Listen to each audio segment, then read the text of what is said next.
Assalamu alaikum. My name is Abdul Rafi Sheikh and today I am here to discuss 8 key factors to consider before investing in real estate. तो सबसे पहले हम start करते हैं जो सबसे important की फैक्टर है वो है take right decision on right time. इसके हम दो रेफरेंसेस ले सकते हैं, एक तो स्टॉक मार्केट से एंड सेकंड हमारे पास जो बूम है बहरिया का उससे। स्टॉक मार्केट में जब कोई प्राइवेट लिस्टेड कंपनी लिस्ट होती है तो वो आईपीओज देती है। आईपीओज इनिशियल पब्लिक ऑफरिंग्स होती हैं जो कि फेस वैल्यू पे आपको ऑफ़र करती है। हमारे पाकिस्तान में 10 रुपीज़ उसकी फेस वैल्यू होती है किसी भी शेयर की जिस पर ऑफरिंग्स होती हैं।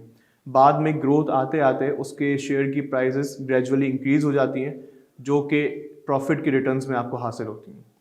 बहरिया का रेफरेंस ऐसे दे सकते हैं कि जब 2014 में बहरिया टाउन कराची लॉन्च हुआ था तो 125 स्क्वायर यार्ड्स की प्राइस थी 17,25,000, 250 स्क्वायर यार्ड्स की प्राइस थी 28,50,000 और 500 यार्ड्स की प्राइस थी 46,50,000 और वो भी आपको अदा करने थे इंस्टॉलमेंट्स में।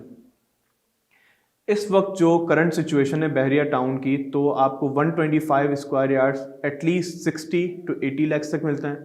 250 स्क्वायर यार्ड स्टार्ट होते हैं 90 लाख टिल 1.5 करोड़ और 500 स्क्वायर यार्ड्स जो स्टार्ट होते हैं वो होते हैं 1 करोड़ 50 लाख से 2 करोड़ 50 लाख तक।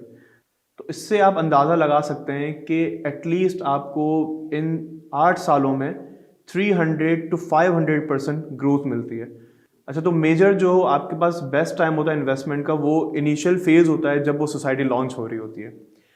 सेकंड चीज़ जो की फैक्टर है हमारे पास वो है be quick but don't be hurry. जल्दबाजी नहीं करनी चाहिए पर जल्दी करनी चाहिए।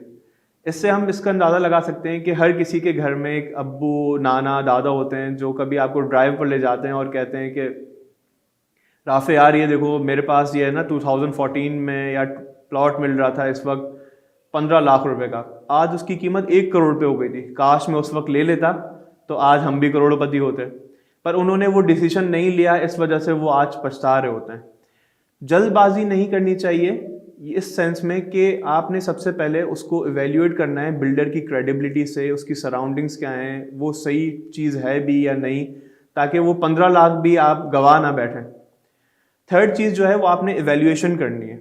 जो की फैक्टर हमारे पास इंपॉर्टेंट है वो इवेल्युएशन एनालिसिस है कि जो आपने जैसे आप कोई कमर्शियल शॉप परचेज करने जा रहे हैं, रेजिडेंशियल यूनिट परचेज करने जा रहे हैं या कोई भी XYZ प्रॉपर्टी परचेज करने जा रहे हैं तो एटलीस्ट 10 रियल इस्टेट एजेंसीज जो उसकी सराउंडिंग्स में काम कर रही हैं उसके बाद आपने उनकी इवेल्युएशन करनी है कि वो इतने की है भी चीज़ या नहीं है, उसकी ग्रोथ क्या आ रहा है पिछले 3 से 5 सालों में, कितने की थी वो 2017-18 में, इस वक्त उसकी करंट प्राइस क्या चल रही है। तो आगे का जितना भी ग्रोथ फैक्टर है वो आप उसको एनालाइज कर सकते हैं कि ये कितने, जब मैं उसको लिक्विड करूंगा तो कितने तक पहुंच जाएगी ये। जो फोर्थ की फैक्टर है वो है लिक्विडिटी एनालिसिस। लिक्विडिटी एनालिसिस हम ऐसे कर सकते हैं जैसे आपके पास इस वक्त 1 करोड़ रुपए हैं, आपके पास दो ऑप्शन है इन्वेस्टमेंट के, एक किसी गांव में आपने 4 एकड़ ज़मीन ले ली, दूसरा आपके पास है किसी अच्छे मेट्रोपॉलिटन सिटी जैसे कराची में आपने एक कमर्शियल शॉप ले ली। तो बनिस्बत आप एक लैंड लें, इससे अच्छा आप कमर्शियल शॉप लें क्योंकि लिक्विडिटी जो है वो कमर्शियल शॉप की ज़्यादा है, उसके बायर्स ज़्यादा हैं मार्केट में कंपेयरिंग टू आपके एग्रीकल्चर लैंड के। तो जब आपके पास कोई बेटर अपॉर्चुनिटी आती है तो बहुत सारे लोग कहते हैं कि हमारे पास यार इस वक्त पैसे नहीं है, हमारे पैसे कहीं पे स्टक हुए हैं, हमारे पास इस वक्त कैपिटल नहीं है कि हम ये चीज़ बाय कर सकते हैं। तो उससे आपको ये होता है कि आपने हमेशा उस चीज़ में इन्वेस्ट करना है जो आपकी लिक्विडिटी जल्दी दे सके, यानी विद इन 45 to 90 डेज में आपको बायर मिल जाए और आप उसको लिक्विड कर सकें। फिफ्थ की फैक्टर हमारे पास ये है कि जब आप कोई टेंजिबल एसेट प्रॉपर्टी लेते हैं तो आप उसकी रेंटल इनकम कैलकुलेट करें कि आपके पास एटलीस्ट 10 to 12% रेजिडेंशियल में और 15 to 17% कमर्शियल में आपके पास rental income in terms of cash flows आने चाहिए। वो आपके पास एक रेगुलर कैश फ्लोज होंगे जिसको आप सिक्योर भी कर सकते हैं इन टर्म्स ऑफ किचन मनी, आपकी किचन भी उससे सिक्योर होगा और जो उसका प्रॉपर्टी वैल्यूएशन में ग्रोथ है वो आपके लिए एक बोनस पॉइंट हो जाएगा। सिक्स फैक्टर हम लोग ये कंसिडर कर सकते हैं कि हमेशा प्रॉपर्टी लेने से पहले उसकी सराउंडिंग्स को आप विजुअलाइज करेंगे कि आपके पास इस वक्त अगर वहाँ पे एम्प्टी स्पेसेस मौजूद हैं तो नेक्स्ट प्लानिंग जो है वो आप विजुलाइज करें कि इसके करीब क्या क्या चीज़ें आने वाली हैं। यहाँ पे कोई बिल्डिंग खड़ी होने वाली है, कोई अच्छा पार्क बनने वाला है, कोई अच्छी मस्जिद बनने वाली है, जिससे आपकी जो प्राइस है उस एसेट की वो इंक्रीज़ हो सकती है।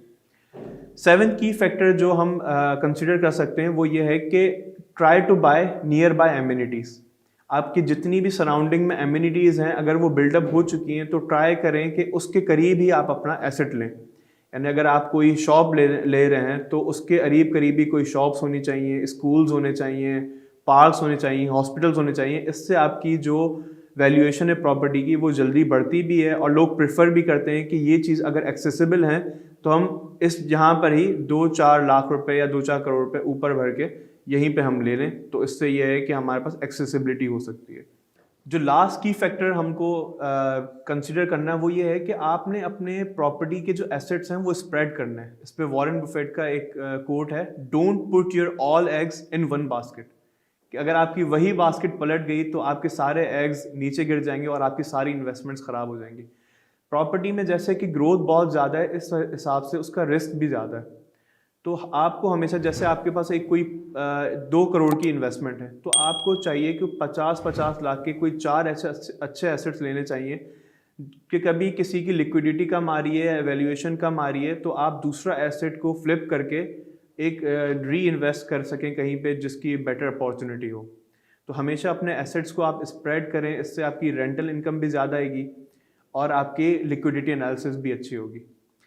इख्तिताम करते हैं हम अपनी वीडियो का, और मज़ीद मालूमात के लिए आप मुझसे कांटेक्ट कर सकते हैं दिए हुए नंबर्स तक। तब तक अल्लाह हाफ़िज़, दुआओं में याद रखिएगा।